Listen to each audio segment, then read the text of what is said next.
Hello and thank you for joining us on the Capitol Report on NTD television. I'm your host, Steve Lance. In a forceful message to the American people that inflation is being dealt with, President Joe Biden today met with the Federal Reserve Chair at the White House, and Biden laid out a three-point plan to lower prices.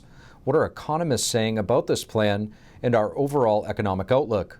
NTD's Melina Wisecup reports. Consumer prices are up 8.3% from last year, and gas prices are still hitting record highs nearly every day. The economic output for the first quarter was negative, meaning that the economy is shrinking.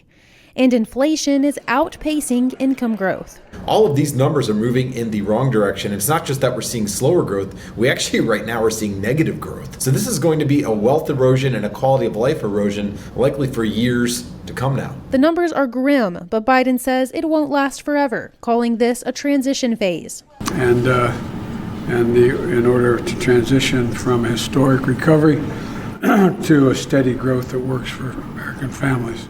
The president warned that job growth is expected to slow, writing in the op-ed that, quote, "This won't be cause for concern. Rather, if average monthly job creation shifts in the next year from current levels of 500,000 to something closer to 150,000, it'll be a sign that we are successfully moving to the next phase of recovery." He's trying to adjust expectations. It's undeniable now that the economy is slowing. It's undeniable that people are really feeling a financial squeeze, and he's trying to paint this as normal. It's not normal, and there's not a need for it. You know, the president in the op-ed today in the Wall Street Journal talked about, for instance, our energy problems, the soaring gas costs. I read it twice, and there's no mention of actually increasing production of oil and natural gas, of which we have hundreds of years worth here in this country. The president said Tuesday that getting these prices down is his top priority. My plan is to address inflation. It starts with a simple proposition: respect the Fed, respect the Fed's independence. That's part one of his three-part plan laid out in an op-ed article in the Wall Street Journal.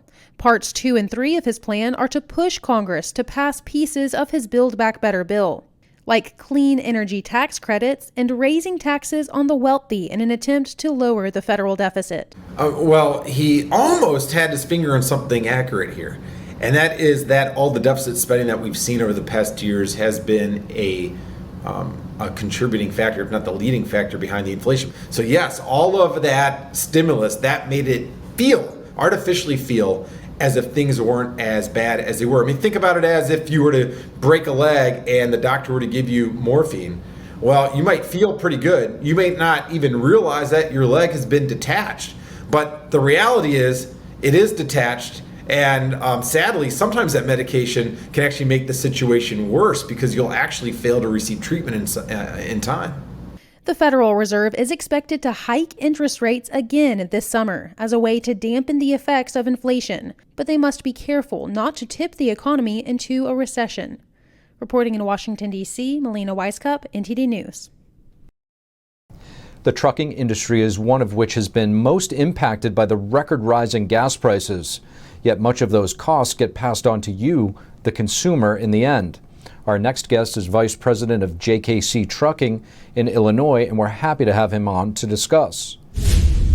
Mike Kucharski, thank you so much for joining us on the Capitol Report.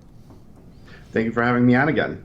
Mike, a lot of pressing issues related to the country's economy have been overshadowed by so many stories dominating the headlines as of late. But I want to get your thoughts on how these specifically high gas prices are impacting the economy and the trucking industry. So yeah, diesel is the single largest cost burden incurred by truckers. You know, diesel's been hitting record highs, since 2018. That's about 14 years ago, with no price relief in sight. It keeps climbing, adding to the trucking industry's troubles that we've just had through the whole way. Diesel is essential to the supply chain, and all trucks run on diesel, including farm equipment, cargo trains, cargo ships that transport fuel. The skyrocketing diesel fuel is going to affect pricing of everything, food, produce, and everything moved by trucks. It's out of control. Mike, we've been hearing reports that in some cases truckers are opting to not work because it's not worth it. Does there come a point where the costs to operate do actually become too much? Yeah, so what they're referring to is independent drivers. Independent drivers, owner operators, have one or two trucks, and right now the pump it's very high. Rates are going down because there's the volumes are dropping and the prices are going up. I just saw a post this morning. Somebody posted that they're buying diesel at over $7 a gallon, and said there's a comment that said God help us. It's costing a lot because if truckers cannot afford to drive, the goods do not move. 70% of all goods are moved by trucks, and without trucks, America stops. That's a fact. Yeah, on that note, give us an idea. People don't really put it into perspective, at least I don't. What is the net result when trucking companies aren't moving goods across the company, the ripple effect, if you will? Well, if truckers are not moving, there's going to be, we're already short drivers. We're trying to rebound out of this black hole called COVID. COVID, had created.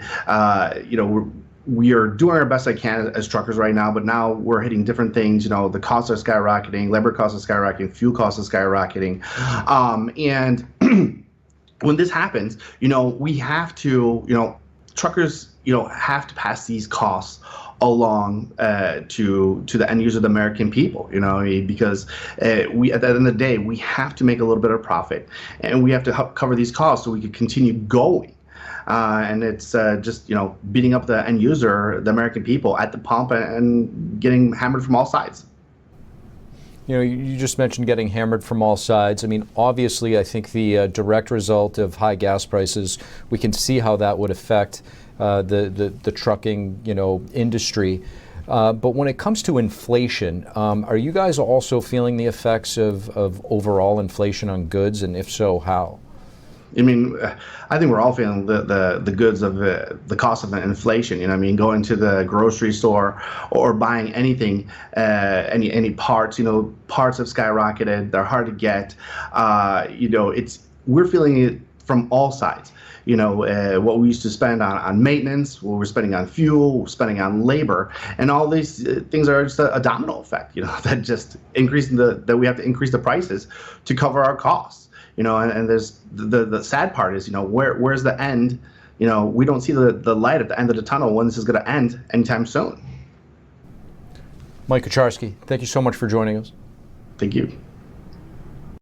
Clinton campaign lawyer Michael Sussman was acquitted today of lying to the FBI. What might have influenced this outcome, and what's next for the Durham probe? NTD's Iris Tao brings us more. A jury in Washington has found Michael Sussman, a former lawyer for the Clinton campaign, not guilty. Here's Sussman speaking outside the courthouse after the Tuesday verdict. Despite being falsely accused, I'm relieved that justice ultimately prevailed in my case. Special counsel John Durham had accused Sussman of hiding his Clinton campaign ties when he brought allegations to the FBI in 2016 about Donald Trump and Russia. Durham did not talk to reporters while leaving the courthouse, but said in a statement that his team was disappointed in the outcome. Former Congressman Devin Nunes, who's now the CEO of Trump Media, tells NTD that he's not surprised by what the jury decided. Because we've seen just how rotten Washington, D.C. has become. You have a situation there where you have a jury that, from a jury pool, that less than 5% voted for Trump, and you had a defense who very successfully painted this as a very political, anti-Trump issue, calling it a conspiracy theory. The jury reportedly included several Clinton donors who were kept as jurors despite objections by prosecutors. Mark Ruskin, a former FBI agent and federal prosecutor, says he expected the jury to take longer to review the evidence. The verdict was reached so quickly is if they had preconceptions as to what the outcome should be. Former President Trump responded to the verdict on Truth Social, saying our legal system is corrupt, our judges and justices are highly partisan, compromised, or just plain scared. But Nunes says the case has larger ramifications by informing the public. We learned that Clinton approved of this operation. We learned that for sure they were spying on Trump. We learned the FBI knew about it. Durham still has another case pending against Igor Danchenko, a Russian national linked to the discredited Steele dossier. It looks like Durham presented so much evidence, overwhelming evidence, in this Sussman trial that I'd be shocked if Durham doesn't bring several more indictments or possibly even a conspiracy indictment. Danchenko faces trial in October in Virginia, where experts say a different jury could lead to a different outcome. Reporting in Washington, D.C., Iris Tao, NTD News. Thank you for watching the Capitol Report. If you want to see our full broadcast, check us out at epochtv.com.